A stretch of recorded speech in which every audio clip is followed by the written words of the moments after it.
करते हैं। बिहार में अवैध खनन को रोकने के लिए बहुत जल्द सरकार नई खनन नीति भी लागू कर सकती है। आपको बता दें कि अवैध खनन बिहार में एक बड़ी समस्या बनती चली जा रही है, जिसको काबू में करने के लिए अब सरकार की तरफ से नई खनन नीति लागू की जा सकती है। इसके लिए 2019 में बनाए गए राज्य के मौजूदा खनन कानून और नियमावली में जल्द ही संशोधन किया जाएगा।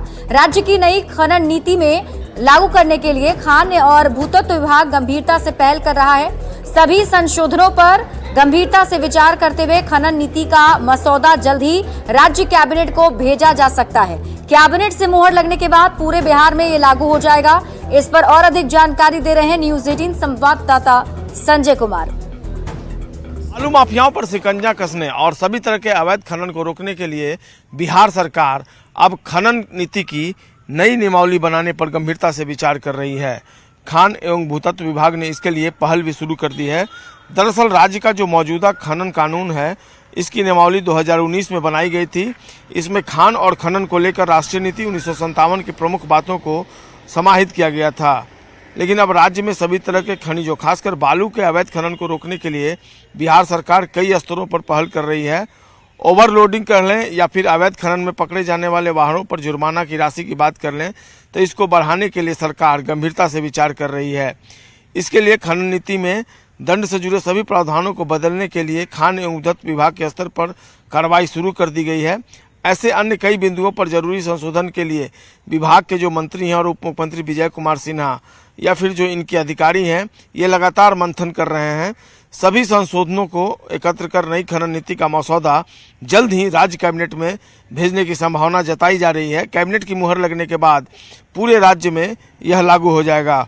ओवरलोडिंग को पूरी तरीके से नियंत्रित करने के लिए सभी घाटों पर अनिवार्य रूप से धर्म कांटा लगाने और निगरानी से जुड़े सभी प्रावधानों को नीति में जोड़ा जा सकता है।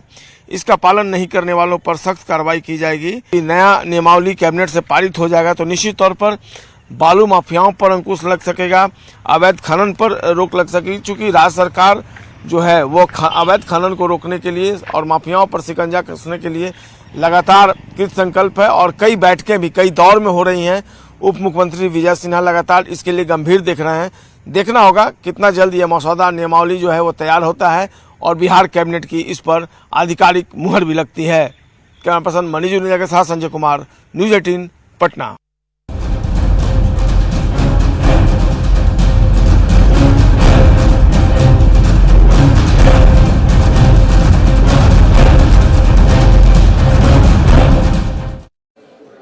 और बिहार में रुपौली विधानसभा उपचुनाव पर सियासत चरम पर है, जहां एक तरफ यहां सीधा मुकाबला आरजेडी वर्सेस जेडीयू के बीच में देखने को मिल रहा है, तो वहीं आपको बता दें कि इस सीट पर मुस्लिम और यादव वोटर्स निर्णायक भूमिका में होते हैं। जैसा कि आपको पता है कि पप्पू यादव का समर्थन बीमा भारती को हासिल है, तो ऐसे में पूर्णिया के रुपौली विधानसभा में जो मुस्लिम मतदाता हैं वो क्या सोचते हैं, उनसे बातचीत की है न्यूज़ 18 संवाददाता प्रवीण कुमार ने।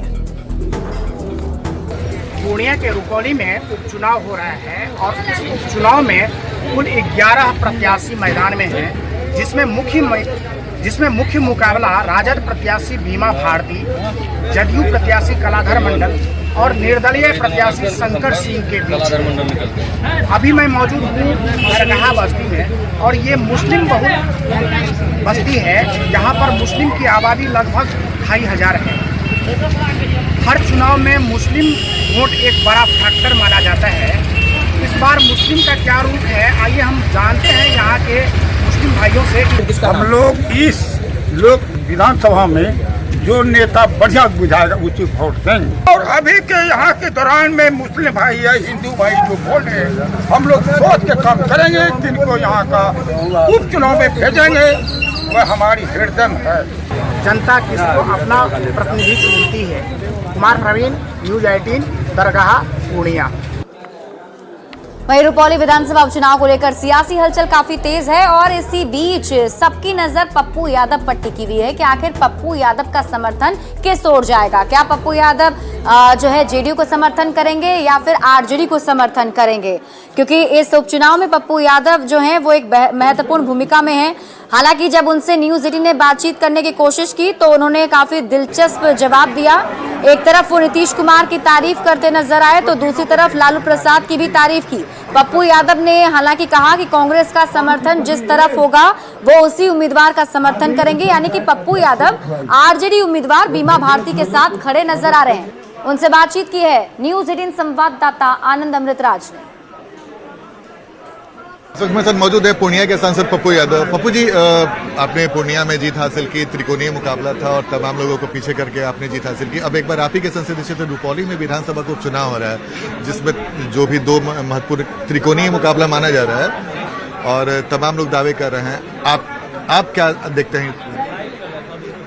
देखिए, वैसे तो इस चुनाव ये बाय इलेक्शन है, 8-9 महीने के लिए चुनाव है और कोई भी बाय इलेक्शन गवर्नमेंट का चुनाव होता है, देखा जाता है, उससे बहुत हर्ष विषाद की चीज नहीं है। लेकिन हमेशा इस बात का ख्याल रखिएगा, बिहार का जो परिप्रेक्ष्य है, एक एक विधानसभा की वैल्यू, इसको आप जानें। ये जो 5 ठो विधानसभा है, यदि 5 इंडिया गठबंधन जीत गया तो नीतीश कुमार की सरकार गई। तो पप्पू यादव का रुख क्या है? पप्पू यादव के रुख को लेकर कई तरह के हमको सरकार रहे या जाए, इससे हर्ष विषाद नहीं है। हमें as a personal Nitish Kumar ji, हमेशा मैंने उनका सम्मान किया और ना मुझे नीतीश कुमार जी से, ना तेजस्वी जी, ना लालू जी, ना कोई जी से कुछ भी नहीं है। कोई भी बनेंगे, बिहार का भला नहीं होना, इसको आप समझ। तो पप्पू यादव बहुत डिप्लोमेटिक जवाब दे रहे हैं, तो पप्पू यादव का समर्थन किसको है? कांग्रेस जहां है, पप्पू यादव का समर्थन बिल्कुल। रुपौली में मेरा घर है। जब आप हमको एक बात बताइए, हम इसको क्रिमिनल का अखाड़ा नहीं बनने देना चाहते, हम माफियाओं को, आप इसको समझ। तो इशारा किस हो रहा है? मैंने पहले कहा कि बिहार भर का क्रिमिनल आ जाए। आप चुनाव को अब क्रिमिनल और ताकत पैसे का अखाड़ा मत बनाइए। तो रुपौली से विधायक अभी तक बीमा भारती थी, तो क्या आप उनको समर्थन नहीं कर रहे हैं? देखिए, मैं बहुत क्लियर हूं, कांग्रेस का समर्थन जिनके साथ है।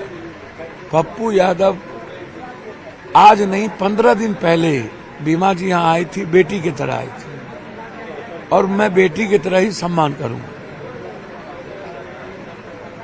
कल कौन गाली दिया, कौन राजनीति किया, मेरे लिए कोई मैटर नहीं। तो पप्पू यादव ने साफ कर दिया सारे सारों में कि कांग्रेस चूंकि महागठबंधन का एक पार्ट है और महागठबंधन के उम्मीदवार के तौर पे बीमा भारती चुनावी मैदान में है, तो पप्पू यादव का समर्थन बीमा भारती को मिलता दिख रहा है। कैमरामैन दीपक के साथ आनंद अमृतराज, न्यूज 18 नेटवर्क, पूर्णिया। और अगली खबर आपको कटिहार से बता दें। कटिहार में ऑटोमेटिक बायोफ्लॉक का उद्घाटन मंत्री रेणु देवी ने किया है, जिससे उन्होंने कहा कि इसके उद्घाटन हो जाने के बाद से अब मत्स्य पालन में काफी जो है सुविधा मिलेगी। इस दौरान उन्होंने ये भी कहा कि बिहार मछली उत्पादन क्षेत्र में आत्मनिर्भर बन रहा है। बिहार को अब मछली के लिए आंध्र प्रदेश पर आश्रित नहीं होना पड़ेगा। मंत्री ने 50 टैंक वाले ऑटोमेटिक बायोफ्लॉक का उद्घाटन किया है। रेणु देवी से बातचीत की है न्यूज 18 संवाददाता सुब्रत गुहा ने। कभी एक दौर था जब बिहार आंध्रा पर मछली के लिए आश्रित था, लेकिन अब वो दौर बदल गया है। और दौर कैसे बदला है, इसके कटिहार से एक खूबसूरत तस्वीर आपको दिखा रहे हैं। ये एक बड़ा बदलाव है।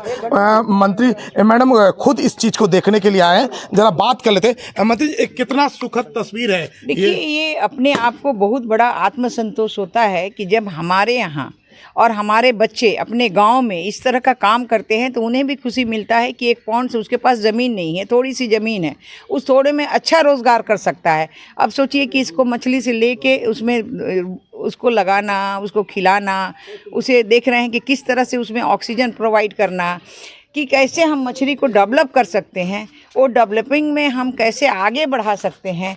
तो ये आप देख सकते हैं कि बच्चों का जो यंग जनरेशन है वो नहीं चाहता कि हम बाहर जाएं। हम नहीं चाहते हैं कि हमारे जो है हमारी जो सरकार है, माननीय नीतीश जी की सरकार है, नहीं चाहती कि हमारे बच्चे बाहर जाएं।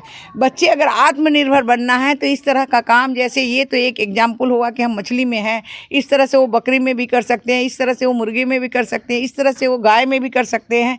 तो हमारा विभाग हर तरह से जो है वो लैस है, उस लैस को यूज़ करने की ज़रूरत है, यहाँ के बच्चों को लेने की ज़रूरत है और काम करने की। आज डेयरी में भी हम बहुत आगे हैं, आप देख रहे हैं कि डेयरी में भी हम आगे हैं। मैम एक दौर तो हम लोग आंध्रा पे आश्रित थे, अब और कोई आंध्रा पर हम लोग आश्रित नहीं। आप देखे होंगे कि आंध्रा का मछली आना बहुत कम हो गया है, शायद हमें लगता है कि 10% आ रहा है।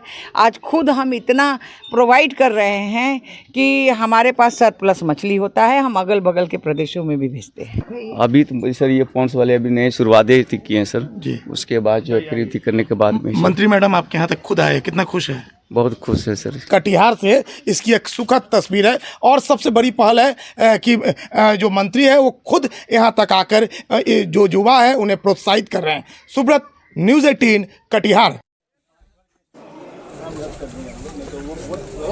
तो ये तस्वीर हम आपको दिखा रहे थे कि 50 टैंक वाले बायोफ्लॉक का उद्घाटन किया गया है। मंत्री रेणु देवी उद्घाटन समारोह में पहुंची थी, उन्होंने खुद इसका उद्घाटन किया और उन्होंने कहा कि अब आत्मनिर्भर बनता चला जा रहा है बिहार। जो निर्भरता बिहार की आंध्र प्रदेश पे थी अब वो नहीं है और अब बिहार खुद ही मत्स्य पालन में आगे बढ़ रहा है।